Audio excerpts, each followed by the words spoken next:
Glória a Deus, glória a Deus. Então, vamos à Bíblia, irmão. Vamos abri-la na primeira epístola de João, lá no finalzinho. 1 de João, capítulo 2, versículo 3 em diante. Primeira epístola de João, capítulo 2, versículo 3 em diante. E o tema da mensagem é o caráter de Deus. Se a pessoa não tem o caráter de Deus, é porque de Deus não é.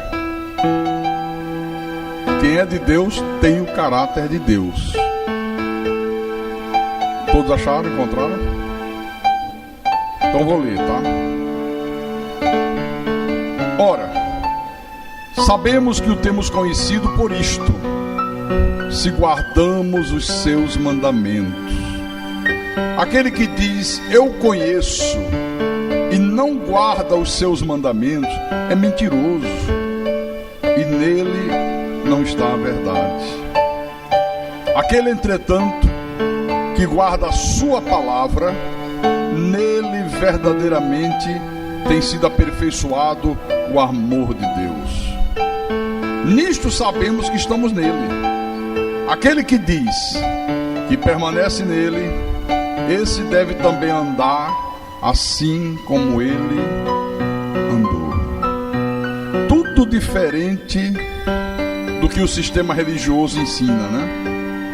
O sistema religioso diz: quem conhece Jesus é quem atendeu o apelo de um pastor para aceitar Jesus, é quem batizou nas águas, né? É quem tem a carteirinha de membro, e vai por aí afora.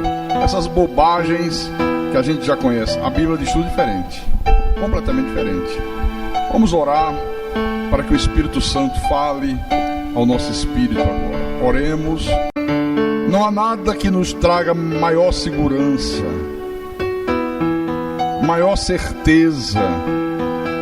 Não há nada que nos mostre o caminho que nós devemos seguir, a não ser a tua voz. Por isso que nós não abrimos mão de ouvi-la. Tem muita gente que quer ouvir a tua voz, mas desde que seja muito rápido. Prefere ouvir a voz do mundo, a voz da televisão, se prostra todas as noites e assiste o telejornal 1 hora, depois assiste a novela, depois assiste o filme.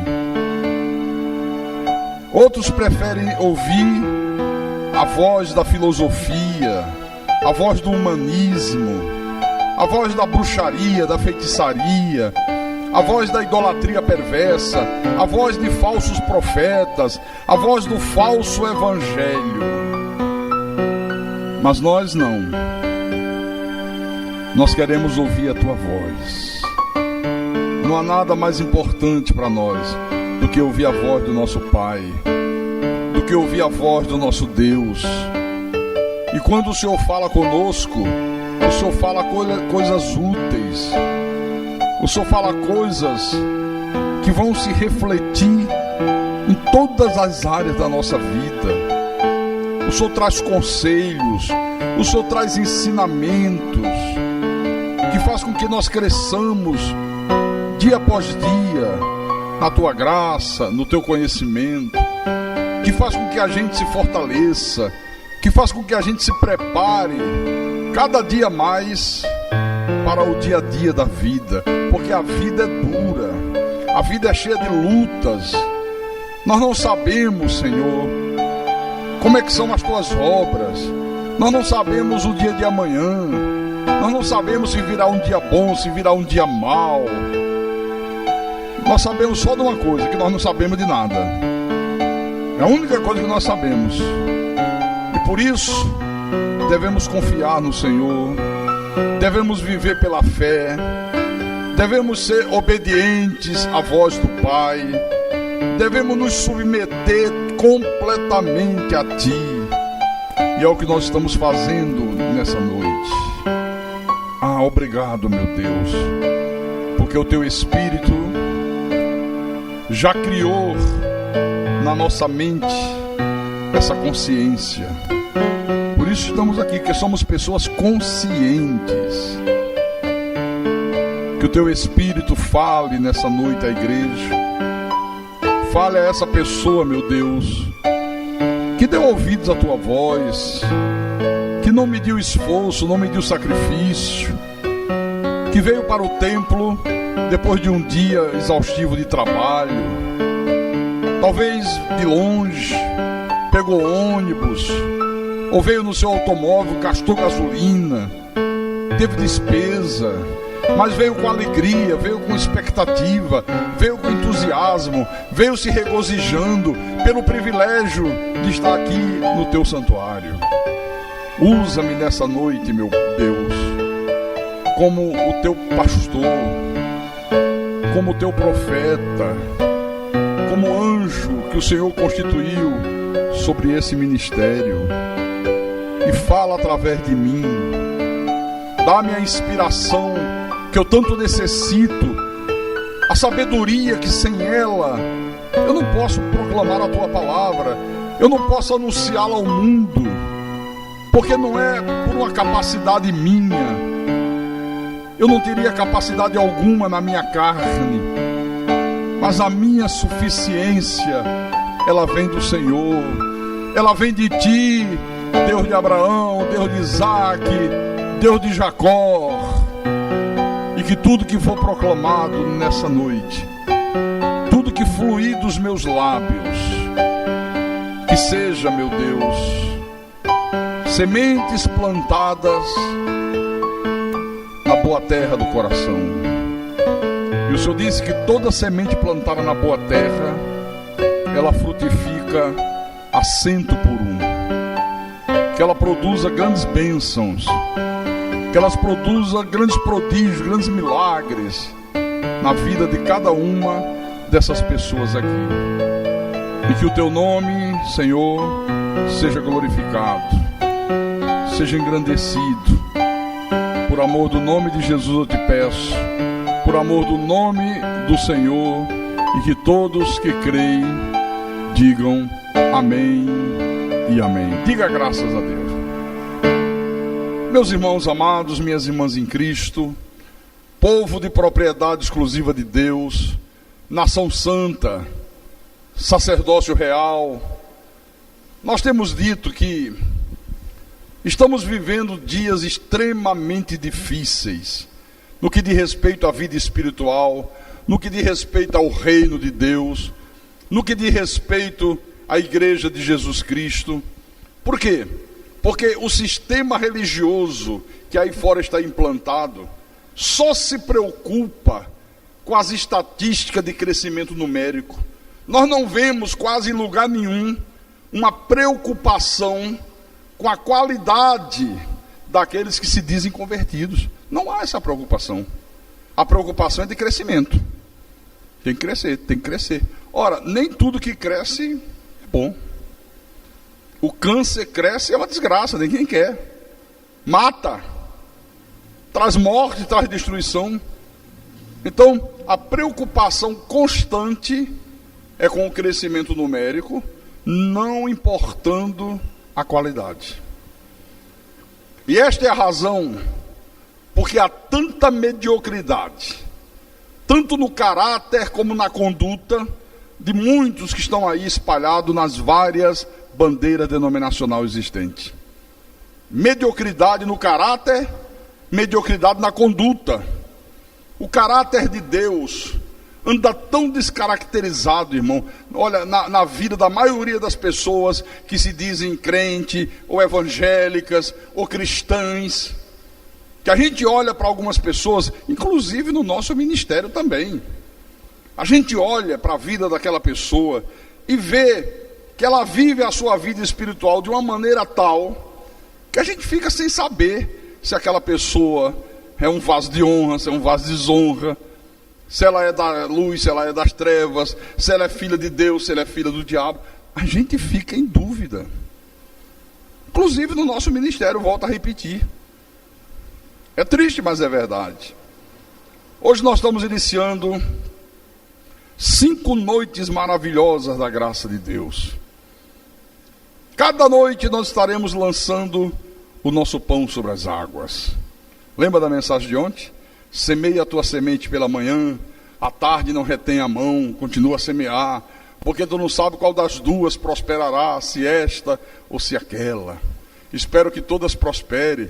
Espero que, por você vir à igreja em cada uma dessas noites, Deus tenha algo especial reservado para a tua vida, em nome de Jesus Cristo.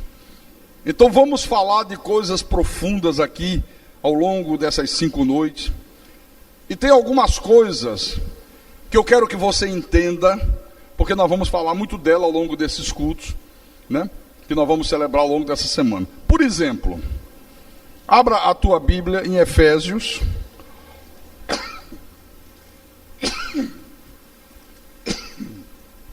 Efésios capítulo 1.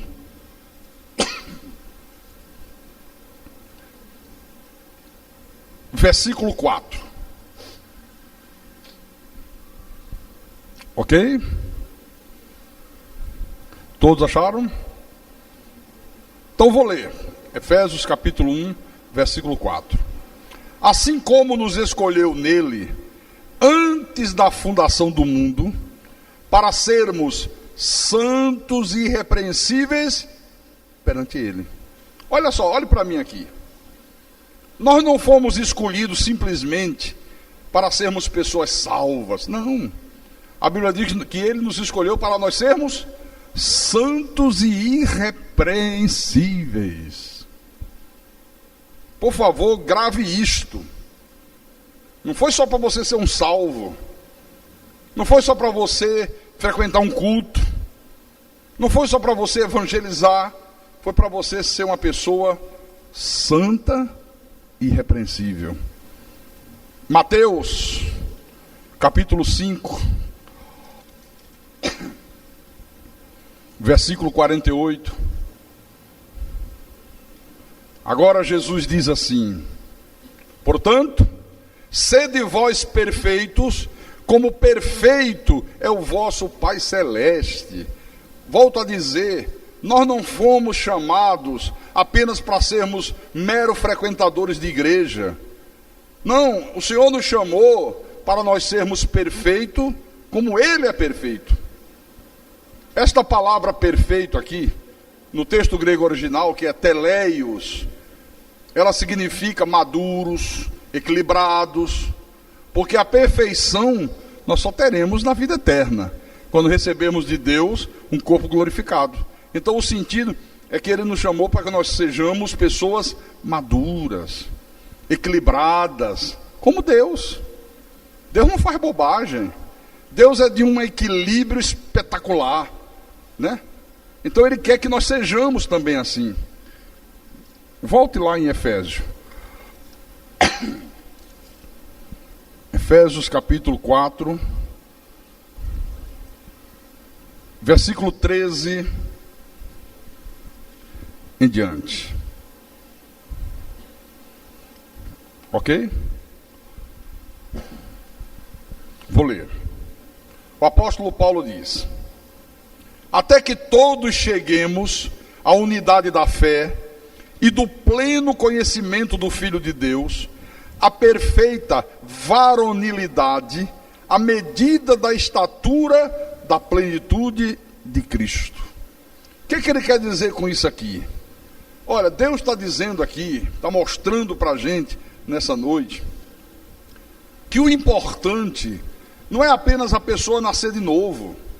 Não basta só nascer de novo, mas crescer no conhecimento. Não é o conhecimento teórico, não é o conhecimento intelectual, não é o conhecimento da letra, é o conhecimento prático. Quando a Bíblia fala em conhecimento, ela está falando de um conhecimento prático. Doutor fulano é um médico muito experiente. O que é que eu estou dizendo com isso? Que ele já tem uma experiência grande na medicina. Olha, opere com ele. Ele já operou mais de 5.000 pessoas. Tem um conhecimento profundo. Está preparado para tudo. Conhece das coisas. Mas ele se tornou um médico extremamente experiente, cheio de conhecimento, através da prática. Então, quando fala de conhecimento, está falando de prática. Então, não basta apenas crescer de novo, mas crescer até chegar à medida da estatura, da plenitude de Cristo. Amém? Tem gente que acha que basta nascer de novo. Nasci de novo. Tem o Espírito Santo, graças a Deus, está tudo resolvido. Não. Aqui pertinho, Colossenses, capítulo 1.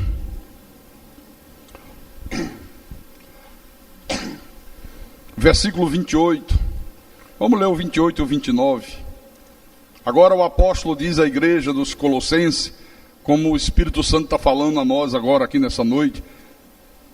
Ele diz: o qual nós anunciamos, advertindo a todo homem e ensinando a todo homem em toda a sabedoria, a fim de que apresentemos todo homem perfeito em Cristo. Para isso é que eu também me afadigo, esforçando-me o mais possível, segundo a sua eficácia que opera eficientemente em mim. Paulo diz, olha, o apóstolo está dizendo, olha, eu me afadigo no ensinamento, usando toda a sabedoria, a fim de que a gente possa apresentar todo homem, todo cristão, perfeito em Cristo. Esse é para isso que eu me esforço o máximo possível.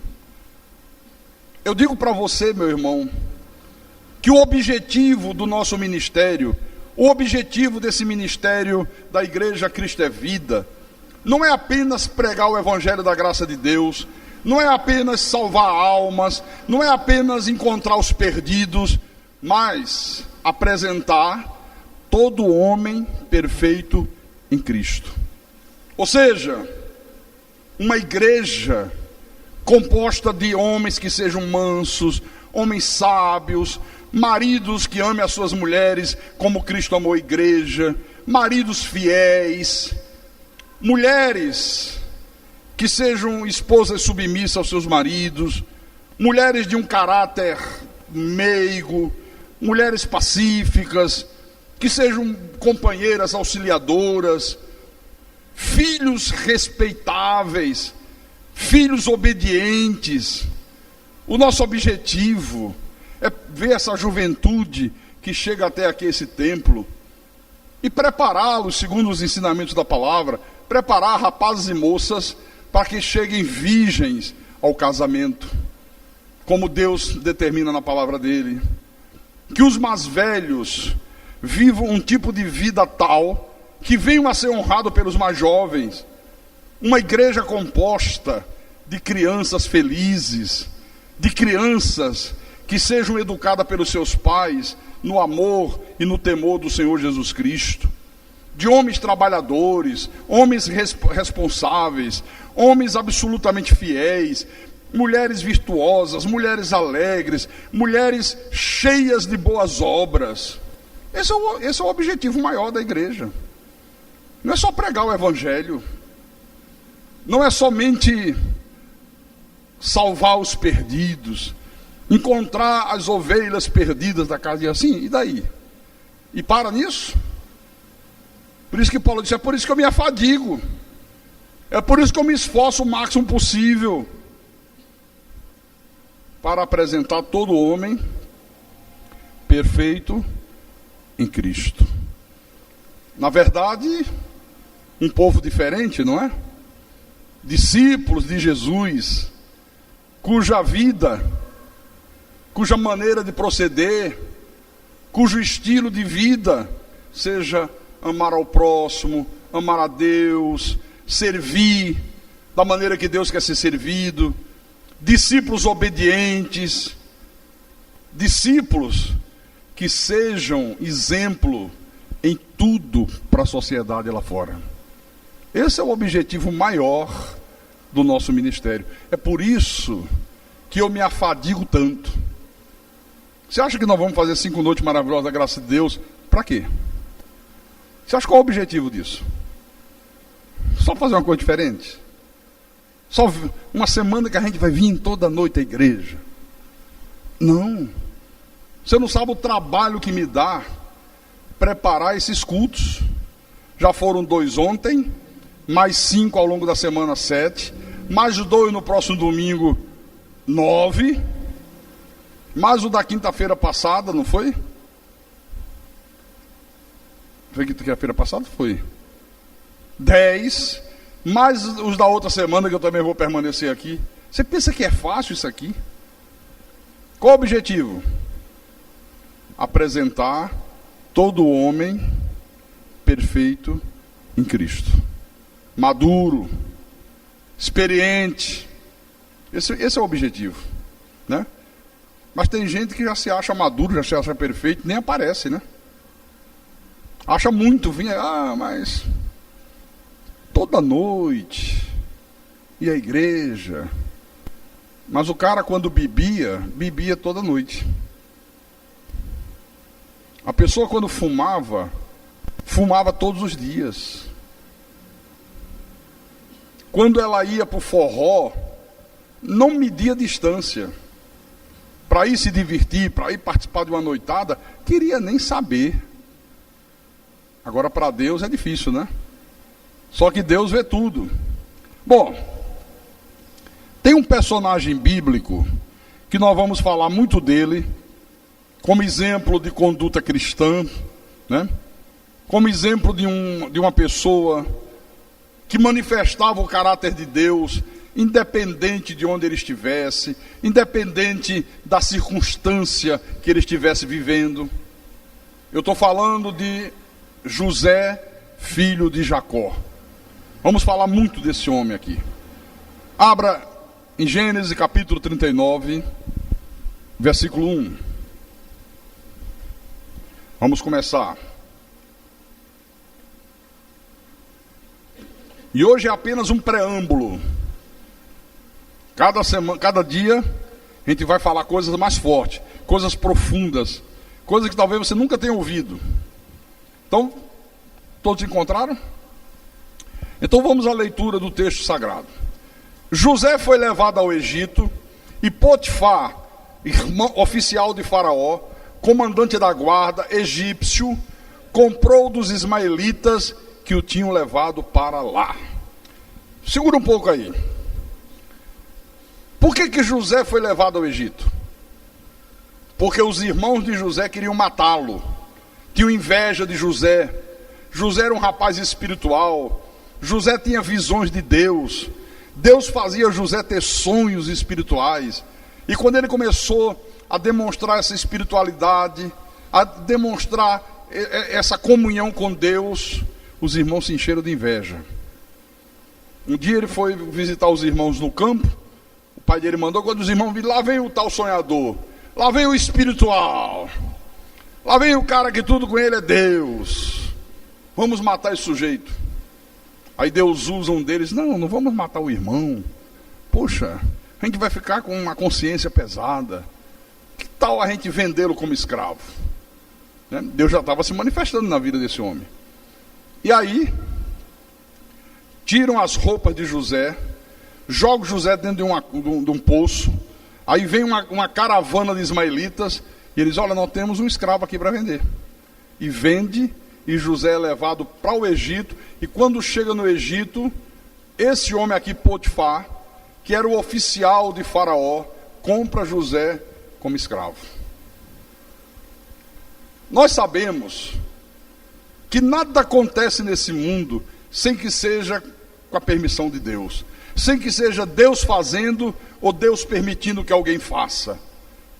O profeta Jeremias, no capítulo 10, versículo 23 do seu livro, ele diz, eu sei, ó Senhor, que não cabe ao homem determinar o seu caminho, nem ao que caminha o dirigir os seus passos. Quer dizer, isso significa que é Deus que ordena os acontecimentos da nossa vida conforme lhe apraz. Eu já cansei de falar, eu hoje sou um pastor porque Deus determinou que eu seria um pastor. Hoje eu estou aqui em Fortaleza, implantamos essa igreja por uma vontade soberana de Deus. Pela minha vontade, jamais. Eu já expliquei por quê.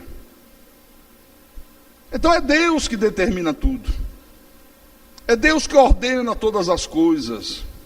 Então, quando nós falamos da soberania de Deus, é disso que nós estamos falando. É dessas coisas que nós estamos se referindo. Então veja, José está como escravo no Egito, por uma vontade soberana de Deus. Ele chega lá como escravo. Não chegou como uma pessoa comum, como um turista, como um visitante. Ele chega como escravo, está no meio de um povo estrangeiro, convivendo agora com uma cultura que era completamente desconhecida para ele, uma língua que ele não conhecia. Dá para você imaginar como foi difícil para José enfrentar uma situação desta? Imagine se fosse possível isso hoje, você ser vendido como escravo pelos teus irmãos, os teus irmãos de carne, irmão de sangue, e você fosse vendido e fosse levado para o Japão.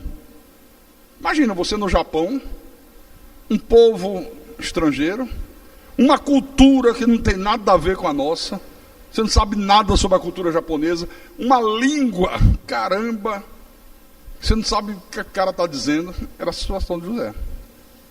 Mas eu quero mostrar para você aqui que mesmo no meio de toda essa adversidade, este homem não mudou a sua maneira de ser, não mudou a sua conduta. Eu sempre digo, olha, quem é de Deus sempre vai manifestar o caráter de Deus, independente de onde ele estiver, independente das circunstâncias que ele estiver vivendo. Se as circunstâncias são boas, ele manifesta o caráter de Deus. Se as circunstâncias forem ruins, ele manifesta o caráter de Deus. Se ele está num lugar no Brasil, ele manifesta o caráter de Deus. Se ele estiver lá no outro lado do mundo, na Coreia, ele manifesta o caráter de Deus. Se é de Deus. Bom, José está lá na casa de Potifar. Em pouco tempo, José passa de um escravo comum para um escravo especial. Porque no tempo da escravatura era assim. Havia escravos que trabalhavam lá no campo, fazendo o trabalho que era reservado para os escravos. Ele não tinha direito a vir à casa do seu patrão, ele não tinha contato nenhum com o seu senhor.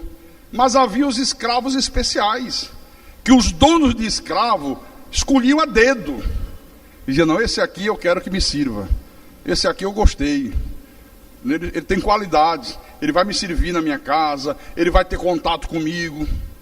José foi posto nessa condição de um escravo especial.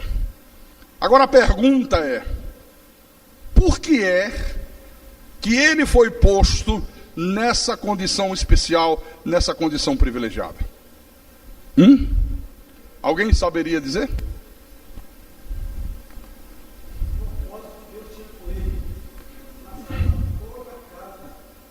Um propósito que Deus tinha com ele.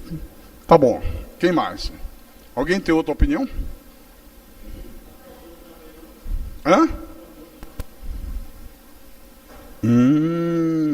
Parabéns. A conduta, ele falou. Deus não tinha um propósito com o povo de Israel para ocupar a terra prometida? E por que não ocuparam?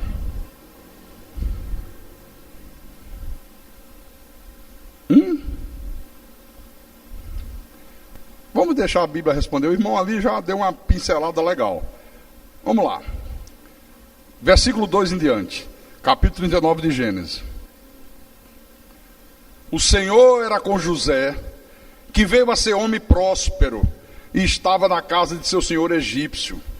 Vendo Potifar que o Senhor era com ele, e que tudo que ele fazia o Senhor prosperava em suas mãos, logrou José mercê perante ele, a quem servia. E ele o pôs por mordomo de sua casa, e lhe passou às mãos tudo o que tinha. E desde que o fizera mordomo de sua casa, e sobre tudo o que tinha, O Senhor abençoou a casa do egípcio por amor de José.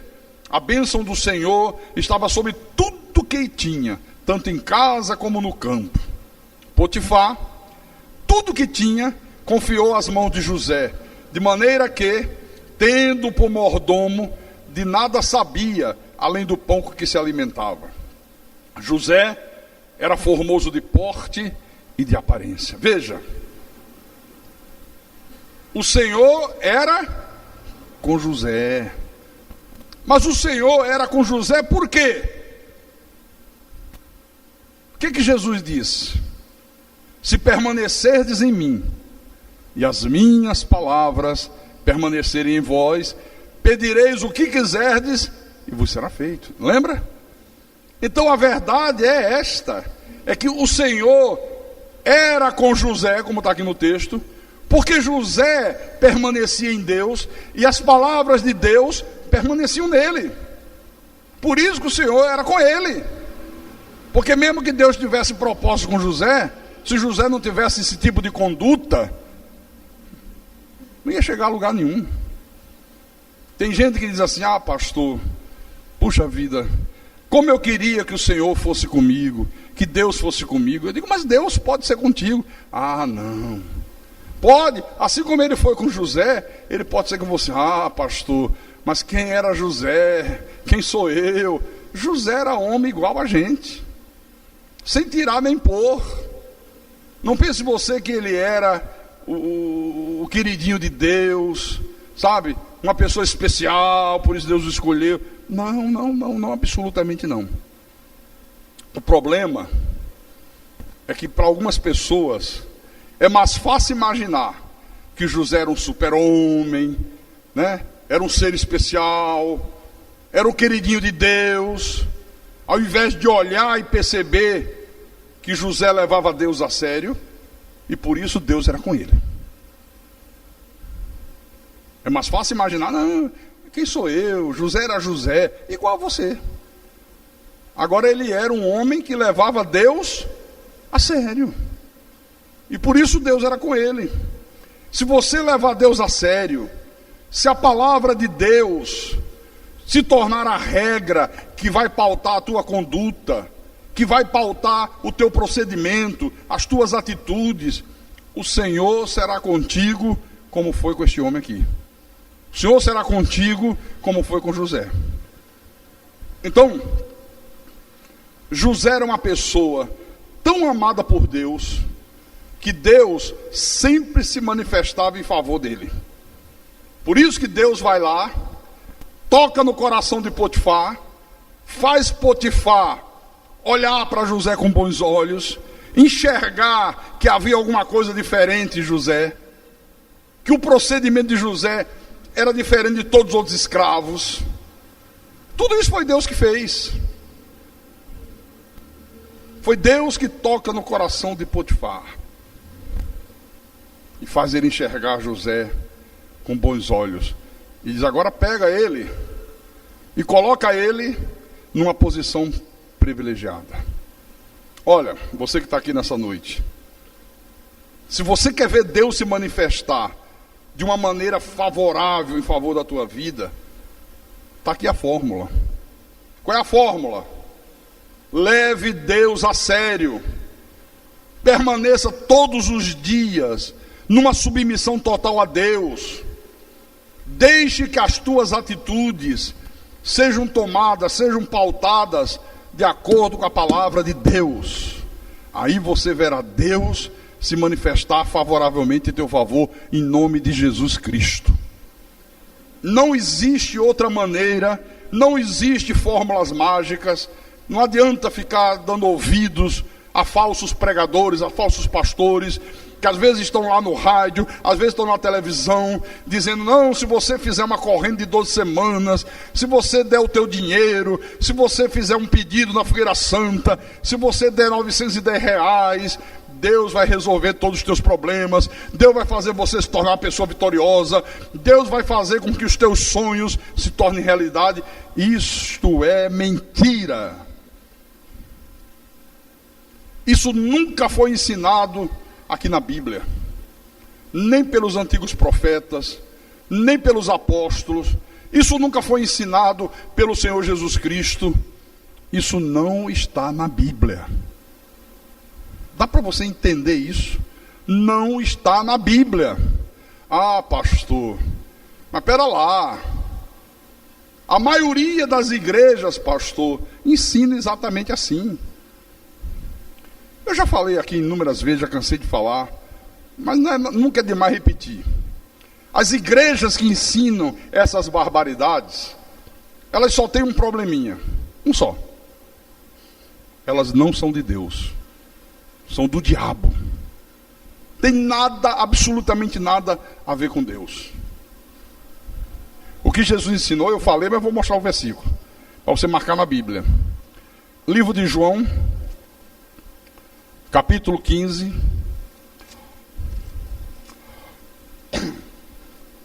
versículo 7. João capítulo 15, versículo 7. Aqui é ensinamento de Jesus Cristo. Tem nada a ver com esses ensinamentos heréticos que estão aí infestando o rádio e a televisão, de manhã, de tarde e de noite. Então vamos lá, João capítulo 15, versículo 7, vamos deixar Jesus falar. Jesus diz: se permanecerdes em mim, e as minhas palavras permanecerem em vós, pedireis o que quiserdes, e vos será feito. Esse é o ensinamento da Bíblia. Então, José estava num país estrangeiro, chegou no Egito como um simples escravo. Simples escravo, depois é que Deus se manifesta e faz com que ele ocupe uma posição especial. Os irmãos dele, a essa altura aqui, deviam imaginar que agora tinham acabado com ele, que agora ele estava destruído. Mas José vai vencendo todas as suas lutas, todas as suas dificuldades, porque o Senhor era com ele. Você sabe, aquilo que o profeta Isaías só foi escrever muitos séculos depois, José já estava vendo se cumprir na vida dele. Abra Isaías 41.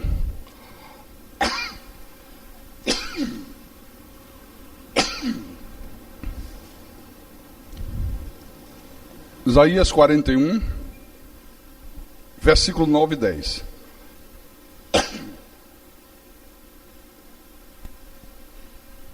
Ok? Antes de Isaías escrever, muitos séculos atrás, isso já estava se cumprindo na vida desse homem. Olha aqui, olha o que Deus fala: não temas. Está falando para você, está falando para mim, está falando conosco, porque eu sou contigo. Não te assombres, porque eu sou o teu Deus. Eu te fortaleço e te ajudo e te sustento com a minha destra fiel. Eis que envergonhados e confundidos serão todos os que estão indignados contra ti, serão reduzidos a nada, e os que contendem contigo perecerão. Isso já estava se cumprindo na vida desse homem. Então veja, agora José já está muito bem sucedido na casa de Potifar. Esse homem, que era um general de Faraó, o braço direito de Faraó, confiava totalmente em José. E a prova é que ele coloca José como mordomo da sua casa e de tudo que ele possuía. Todos os seus negócios, todos os seus bens, tudo desse homem de José, você que vai administrar. Está tudo nas tuas mãos. Eu confio cegamente em você. Já imaginou isso? Tudo. Parecia que tudo estava caminhando para um final feliz, né? Quem sabe lá na frente, Potifar, como gratidão pelo bom desempenho de José, porque tudo que José fazia dava certo, os negócios desse homem prosperou, se multiplicou. Quem sabe ele de repente disse: agora eu vou te dar a liberdade, vou te dar uma carta de alforria, você não é mais escravo, você vai ser livre. A princípio podia parecer que ia acontecer isso. Só que de repente, irmãos, vem uma tentação violenta e bate na porta de José. E essa tentação era nada mais, nada menos do que a mulher de Potifar, a mulher do chefe.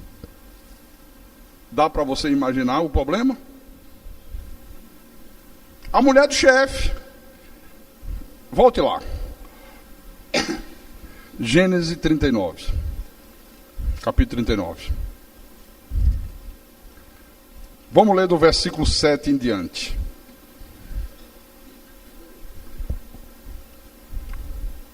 Aconteceu depois destas coisas, que a mulher de seu senhor pôs os olhos em José e lhe disse: deita-te comigo, transa comigo, tem um caso comigo. Ele, porém, recusou e disse à mulher do seu senhor: tem-me por mordomo o meu senhor, e não sabe do que há em casa, pois tudo que tem passou ele às minhas mãos. Sou eu que tomo conta de tudo, sou eu que administro tudo. Ele não toma nem conhecimento de nada. Ele não é maior do que eu nesta casa, e nenhuma coisa ele me vedou, me proibiu, senão a ti, porque és sua mulher. Como, pois, cometeria eu tamanha maldade e pecaria contra Deus? Versículo 10. Falando ela a José todos os dias, e não lhe dando ele ouvidos para se deitar com ela e estar com ela. Que mulherzinha danada, hein? Não ficou satisfeita. Ela disse: não, não é assim não. Todos os dias estava ela lá. Como é que é, rapaz? Você é homem ou não é homem? Ou você é bicha? Como é que é? Vai querer ou não vai querer? Ó, meu marido vive só ocupado. O negócio dele é servir a Faraó. O negócio dele é crescer na vida. Esquece até que tem mulher, me deixa na mão. Vamos ter um caso, rapaz, eu estou te chamando. Você vai se dar bem.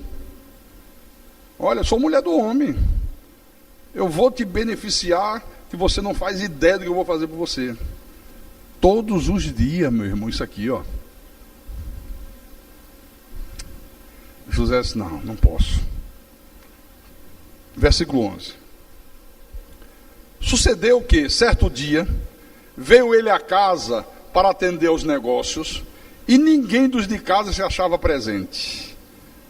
Ele foi lá resolver as coisas, como ele ia habitualmente, só que nesse dia não tinha ninguém em casa, senão a mulher de Faraó. Ô, mulherzinha danada, hein? Olha o que essa mulher armou. Então ela o pegou pelas vestes e lhe disse: vem cá, gostosão. Deita-te comigo. Ele, porém, deixando as vestes nas mãos dela, saiu fugindo para fora.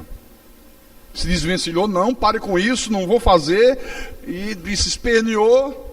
Aquele roupão que se usava, né, de escravo, fica nas mãos dela. Deve ter saído de cueca. Não sei se tinha cueca naquele tempo, porque aqui tinha. Mas que ele deixou a roupa na mão dela, deixou. Está aqui. Versículo 13. Vendo ela que ele fugira para fora, mas havia deixado as vestes nas mãos dela, chamou pelos homens de sua casa e lhes disse: vede, trouxe-lhes meu marido este hebreu para insultar-nos. Ele veio até a mim para se deitar comigo, mas eu gritei em alta voz. Olha, levanta uma calúnia. Mulher, quando é rejeitada, é pior do que cobra cascavel quando você quer fazer alguma coisa com ela. Ela fica louca para te picar e te matar. Ela se enche de ódio. Quando ela viu que não teve jeito, ela disse: puxa vida, eu pensava que agora ia dar certo, não tem ninguém em casa. Agarrei o cara à força, e nem assim o cara cedeu. Saiu correndo. Pois agora você me paga. Meteu a boca no trombone, chamou todo mundo e disse: olha, meu marido trouxe esse sujeito aí, esse hebreuzinho, para insultar a gente. Ele veio aqui agora, tentou me agarrar à força, queria ter um caso comigo. Ouvindo ele que eu levantava a voz e gritava, deixou as vestes ao meu lado e saiu, fugindo para fora. Quando eu gritei agora para vocês, ele ficou com medo e foi embora. Olha a prova, com a roupa aqui. que conservou ela junto de si as vestes dele, até que seu senhor tornou a casa, até que Potifar voltou. Então lhe falou segundo as mesmas palavras e disse: o servo hebreu que nos trouxeste veio ter comigo para insultar-me. Quando, porém, levantei a voz e gritei, ele, deixando as vestes ao meu lado, fugiu para fora. Tendo o Senhor ouvido as palavras de sua mulher, como lhe tinha dito, desta maneira me fez o teu servo, então se lhe acendeu a ira. Irmãos, a primeira coisa que Deus quer nos ensinar com essa história aqui é que todos nós, sem exceção, estamos sujeitos à tentação. Todos. Eu estou sujeito à tentação, você está sujeito à tentação, você, minha irmã, casada ou solteira, está sujeito à tentação. Outra coisa, os mensageiros do diabo, eles sabem exatamente a hora certa de tentar você. Veja como foi com esse homem. Ele era escravo, mas era um jovem atraente, era um jovem bonito, com certeza em pleno vigor sexual, era muito jovem, está aqui, nunca tinha se relacionado com mulher, porque era um homem temente a Deus. Já imaginou o cara numa situação dessa, e a mulher do chefe, fazendo 1001 proposta, dando mole, como se diz na linguagem popular, para ele? Estava longe de casa. Se ele aceitasse a proposta dela, ninguém ia tomar conhecimento, ninguém ia saber. Então, José estava na posição ideal para ser tentado e cair na tentação. Estava tudo preparado. Não tinha quadro melhor, irmão Geraldo. Aí você pergunta assim: pastor Carlos, como é que José resistiu a isso? Ele, homem, novo, cheio de vigor, nunca tinha tido uma mulher, e agora está a mulher do chefe, se entregando a ele de mão beijada. Como é que ele teve forças para suportar uma tentação desta? Olha, na verdade, irmãos, foi Deus que foi fiel e livrou José da tentação. Ah, foi, mas só tem um detalhe.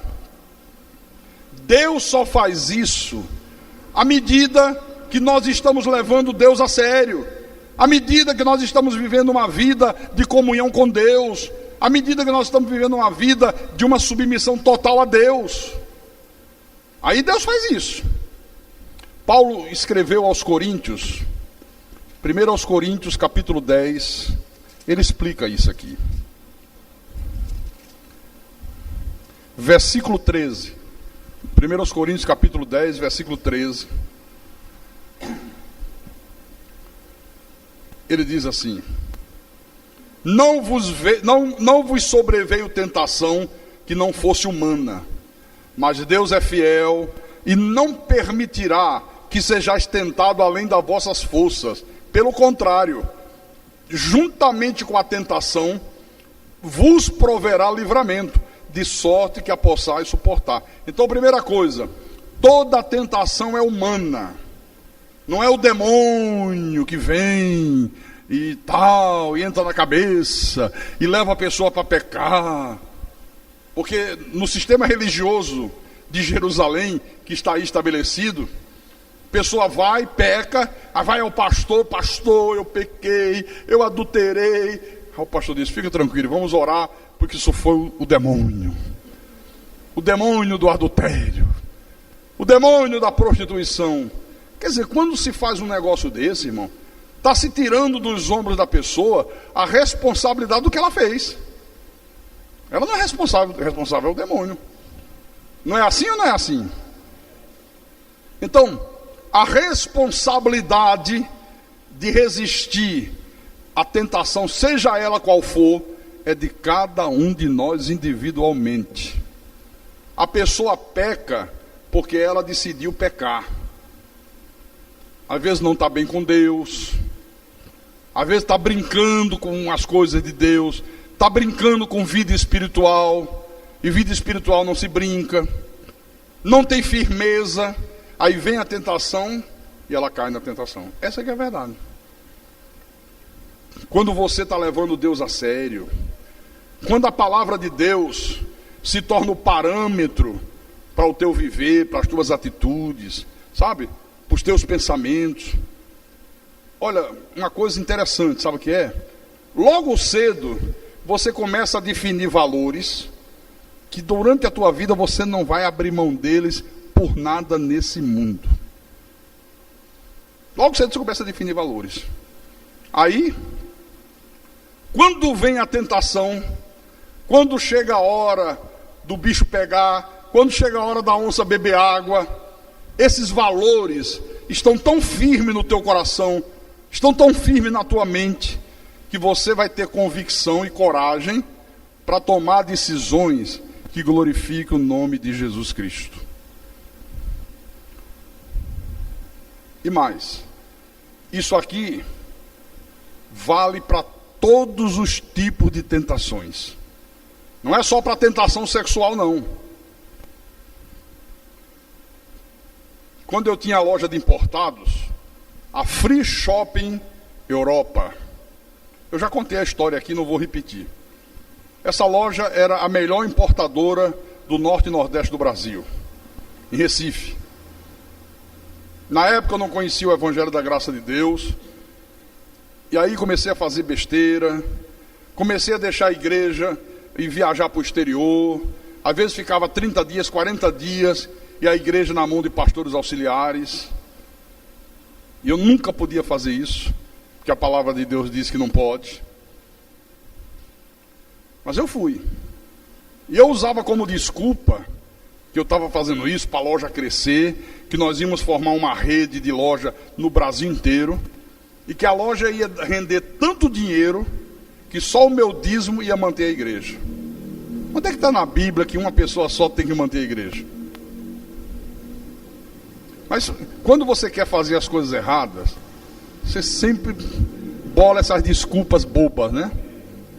Eu digo, quando você quer fugir de Deus, o diabo coloca o cavalo com sela, ferradura e tudo. Só montar e vai embora. É muito fácil, é muito simples.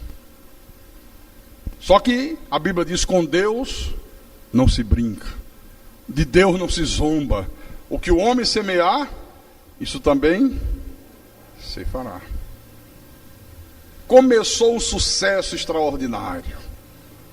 Todos os dias vendia 100 mil, 120 mil. Só o meu dízimo era 10 mil por dia. Eu ficava louco chegar o dia de eu ir para levar aquele envelope desse tamanho. Era a época das correntes, das coisas, sabe? Não demorou muito, meu irmão. De repente a coisa travou. E ninguém entendia por que travou. Botava anúncio no jornal, a página central do jornal, aquela página dupla, anúncio colorido, os melhores preços. Não vinha um cliente mais. Reunia os funcionários, alguns eram obreiros da Universal, dizia: gente, o que é que está vendo? Pastor, isso é o tranca-rua. Vamos fazer uma... Todo dia vamos orar e repreender esse tranca-rua. Vamos ungir as portas da loja. Olha, haja óleo na porta da loja, viu? Para o tranca-rua sair. Não saiu nem a pau. Porque não era tranca-rua nenhum. Deus não podia abençoar um erro. Aí o que acontece? Quando está nessa situação, a loja praticamente falida, eu tinha uma pessoa, um parente meu, que eu confiei muito nele, e ele estava roubando violentamente a loja. Parente de primeiro grau. O diretor do shopping que pegou e me chamou e disse: ó, o gerente do Banco Itaú, ó, você falou que era igual você, que era para fazer tudo que ele pediu. Esse cara liga para cá e diz: quanto tem aí? 50 mil, passa para minha conta no Rio. Estamos fazendo, você mandou. Quando eu abri os olhos, meu irmão, estava falido. Aí justamente aí vem a revelação da graça de Deus. vem a revelação da graça de Deus, Deus ilumina os meus olhos, Deus faz essa obra magnífica que você já conhece. E logo que eu comecei a ver a verdade, não demorou 2 meses, eu já comecei a estabelecer valores, que eu digo, olha, eu não posso mais negociar esses valores por nada. Por nada. Mandei fazer uma auditoria por um dos maiores auditores do Nordeste, do grupo... Esqueci agora o nome do grupo. E o cara vai na minha casa e diz, pastor, acabamos a auditoria, a loja está num buraco, está falida, mas tem salvação. Eu digo, opa, qual é a salvação? Já trouxe a solução. Já trouxe esse meu amigo, ele é dono de uma grande gráfica. A solução para não ir à falência, o senhor vai trabalhar 1 ano e meio com nota fiscal falsa, fria, sem pagar imposto de nada. Os funcionários, nós vamos dizer que estamos depositando fundo de garantia e não depositamos. Depois a gente acerta. Em 1 ano e meio o senhor tira do buraco. Acho que não tinha 2 meses da graça de Deus. Deus já tinha colocado no meu coração que quem é de Deus é honesto. Não pode ser desonesto. Isso aí eu já estava convicto. Sabe? Eu disse, não vou fazer. A única solução é essa, ele disse, a única solução. A única solução é essa. Eu digo, então, vai fechar a sua... Mas o senhor vai perder mais de 300 mil dólares. Que seja 1 milhão. Não vou fazer. Meus irmãos, como é que pode? Você faça, rapaz. Todo mundo faz isso. Todo empresário faz. E eu dizia, mas eu não vou fazer. Eu perco tudo, fecho as portas, mas não faço. Aí começa a aparecer as tentações. Que um concunhado meu veio, vem cá, eu tenho uma ideia. Eu tinha uns 3 automóveis ou 4. Um Santana, 2 Opalas e uma caminhonete, 4 automóveis. Ele disse, olha, a caminhonete é super nova. Esse Opala Diplomata acabou de comprar. Vamos fazer o seguinte, eu pego esses carros, levo para o Rio, vendo no desmanche, desmonta o carro, some tudo. A gente ainda pega uma grana, eu volto e a gente dá parte ao seguro que roubaram o carro. E o seguro vai pagar 2 carros novinhos. Imagina, você é falido. Tudo que você tinha investido no negócio ia pelo ralo. Eu disse, não. Mas eu quero dizer para você uma coisa. Se nesse tempo eu ainda estivesse na Universal do Reino de Deus, com absoluta certeza, eu teria caído na tentação de ser desonesto, na tentação de roubar. Com absoluta certeza. Porque lá se fazia isso, lá era comum isso. Não, que imposto de renda que nada. Não é desonesto não. O governo só rouba a gente. O líder da igreja dizia isso. Quantos trambiques se fazia com dono de prédio, com isso, com aquilo. Então se eu estivesse lá, com certeza eu teria caído na tentação. Mas como eu já tinha a revelação da graça, mesmo com pouco tempo, eu já estava tão impactado pela verdade de Deus, que eu já tinha firmado alguns conceitos, que eu não negociaria esses conceitos por nada nesse mundo, mesmo que fosse perder tudo, e perdi tudo.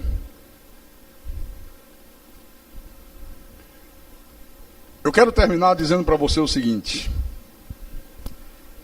leve Deus a sério, meu irmão. Muito, muito a sério. Como eu fico triste de ver que muitas pessoas não vieram na primeira noite. Eu não posso acreditar que essas pessoas estejam levando Deus a sério.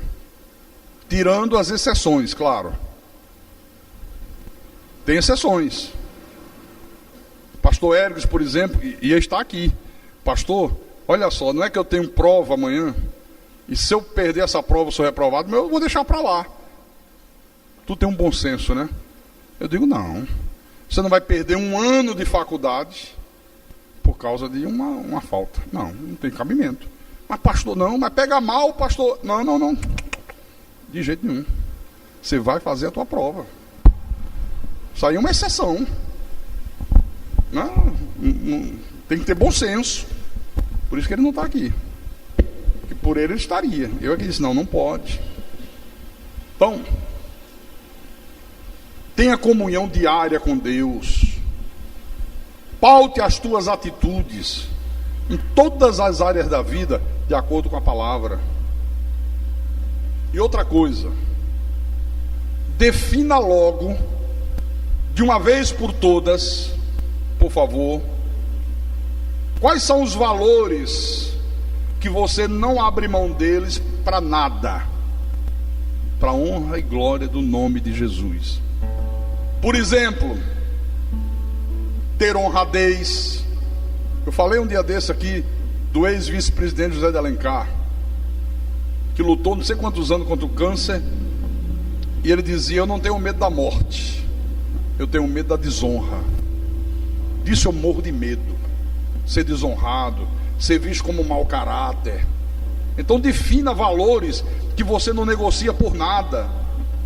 Ser um homem e uma mulher íntegra, ser respeitador, não mentir por nada, não ser desonesto, não viver fornicando, não viver adulterando, não se prostituir, não ser egoísta, não ser avarento, não ser uma pessoa orgulhosa, ser uma pessoa humilde, ser submissa às autoridades constituídas por Deus. Isso são valores que a gente tem que botar aqui, ó.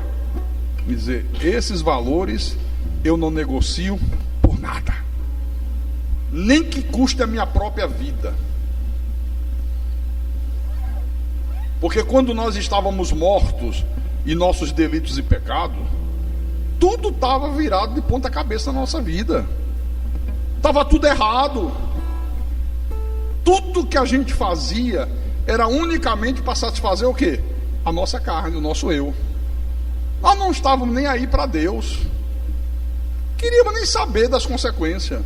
Mas irmãos, uma vez que Deus nos deu vida outra vez, uma vez que Deus nos chamou das trevas para a luz, uma vez que Deus nos concedeu o seu Espírito, a nossa primeira preocupação será definir valores que nós vamos ter, para que nós possamos tomar atitudes, e que através dessas atitudes o nome de Jesus seja glorificado. Atitudes dentro de casa, atitudes na igreja, atitudes no local de trabalho, atitudes no teu local de lazer. Amém? Amém. No Salmo 34,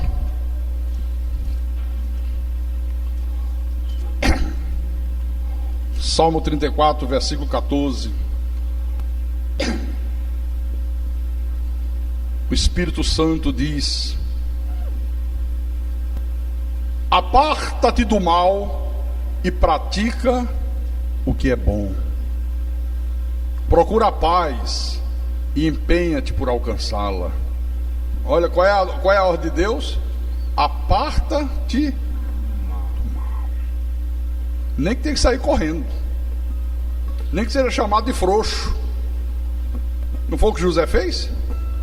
Meu irmão, perna para que te quero. Pegou o beco, como disse cearense. Salmo 37, versículo 27. Aparta-te do mal e faz o bem, e será perpétua a tua morada. Aleluia. No livro de Isaías, capítulo 1, versículo 16 e 17, o profeta Isaías diz: lavai-vos, purificai-vos, tirai a maldade de vossos atos de diante dos meus olhos, cessai de fazer o bem, Aprendei, cessai de fazer o mal, cessai de fazer o mal, aprendei a fazer o bem, atendei à justiça, repreendei ao opressor, defendei o direito do órfão, pleiteai a causa das viúvas. Se lavem, se purifiquem. Só que esse lavar e esse purificar não é batismo nas águas, não. Ai, não é aquela coisa idiota. Hoje eu fui batizado nas águas, estou lavado dos meus pecados. É mesmo bonitinho, engraçadinha. Uma pizza de talco. É? Essa é uma pizza de talco. Não. Você continua suja dos teus pecados. Você entrou nas águas um pecador enxuto, você saiu das águas um pecador molhado. Só quem nos lava e nos purifica é a palavra e o Espírito Santo. Não tem outra coisa, não tem outro jeito. O Espírito Santo está na minha vida, a palavra entra para a minha mente, desce para o meu coração, eu cresço no conhecimento, eu começo a praticar a palavra, isso vai me lavando, isso vai me purificando. Amém? Para fechar, Isaías 48,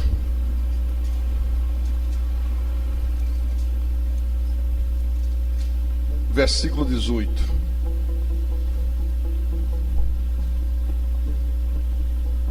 Tenha calma. Calma que mais 3 minutos a gente acaba. Pastor, a segunda vez você já falou para fechar. Calma. Isaías 48, versículo 18. Ah, se tivesses dado ouvido aos meus mandamentos. Olha Deus exclamando. Ah, se vocês tivessem me obedecido. Então seria a tua paz como um rio, e a tua justiça como as ondas do mar. Você vê, se José não tivesse dado ouvidos aos mandamentos de Deus, jamais ele teria visto todas aquelas bênçãos maravilhosas que Deus derramou sobre a vida dele, e de uma forma tão espetacular. Jamais teria visto. Tem muito filho de Deus, irmãos, inclusive na nossa igreja, que perde de ser honrado por Deus, perde de ver Deus se manifestar de forma sobrenatural, por causa de um procedimento errado aos olhos de Deus. Muitos, não são poucos não. Porque olha, não adianta nada você ter um profundo conhecimento intelectual da palavra. Olha, eu conheço tudo, eu sei de predestinação, eu sei abrir a Bíblia em Romanos 8:30, eu sei de soberania de Deus, eu sei tudo sobre a falsa trindade, eu sei sobre a segurança eterna da salvação. Não adianta nada isso, se você não tiver a compreensão que tudo isso que o Espírito Santo de Deus nos ensina é para que a palavra de Deus possa se tornar o prumo da nossa vida. Você não compreender isso, você acha que é só para você sair aí fora arrotando conhecimento para os outros? Quanto mais o Espírito Santo te revela, mais ele está dizendo, olha, isso aí, essa revelação, essa palavra é para servir de prumo para a tua vida, é para nortear a tua vida. O Espírito Santo, ele ilumina os teus olhos, para que antes de você conhecer tudo sobre predestinação, tudo sobre soberania de Deus, você conheça primeiro aquilo que Deus proíbe, aquilo que Deus abomina e aquilo que Deus ordena que você faça, antes de qualquer conhecimento. Amém? Amém. 1 de João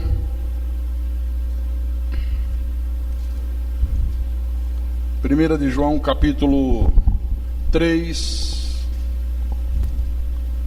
versículo 22. 1 de João capítulo 3, versículo 22. Agora Deus diz assim: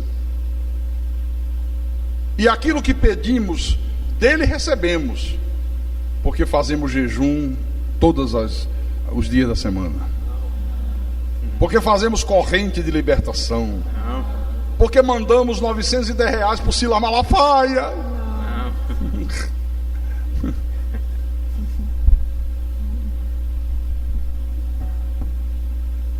Porque fizemos um seminário e aprendemos o Evangelho da graça de Deus. Não. Porque guardamos os seus mandamentos e fazemos diante dele aquilo que lhe é agradável. Agora, tem sempre um monte de gente que teima em desobedecer a Deus. Deus está falando, entra por um ouvido, sai pelo outro. Ontem eu estava ali atrás, eu ainda estou pasmo até hoje. Aí tinha uma irmã, ficou conversando, tá, e vamos embora, até logo, pastor. Eu digo, até amanhã à noite. A senhora vem amanhã à noite, né? Não, veio não. Por quê? Não, pastor. Por que a senhora não vem? Não, eu tenho a minha vida toda programadinha, sabe? Tenho aula disso, tenho aula daquilo, não sei o que, não sei o que. Eu fiquei olhando assim, não conseguia dizer mais nada. Eu digo, ouviu, não entendeu nada. Nada. Só que para essas pessoas que brincam em desobedecer a Deus, o resultado será extremamente doloroso. Vai chegar uma hora que a pessoa vai sentir aquele sentimento de abandono, aquele sentimento de desprezo, de não poder experimentar o mover de Deus em seu favor. Sabe aquele sentimento que a pessoa ora e não tem resposta? Chega uma hora que ela diz, acho que Deus me abandonou. Lembra Saul? Lembra? Orava, não ouvia mais nada de Deus. Pegava Urim, Tumim, que era uma das formas de Deus falar, nada. O cara se desesperou, disse, meu Deus, como é que pode? Deus não está falando comigo mais de jeito nenhum. Vou procurar uma mãe de santo. E você sabe o resultado, não é? Agora eu vou terminar com esse versículo mesmo, tá? Agora esse é o último.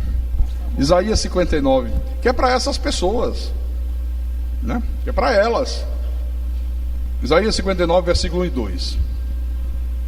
Eis que a mão do Senhor não está encolhida para que não possa salvar, nem surdo o seu ouvido para não poder ouvir, mas as vossas iniquidades fazem separação entre vós e o vosso Deus, e os vossos pecados encobrem o seu rosto de vós, para que vos não ouçam.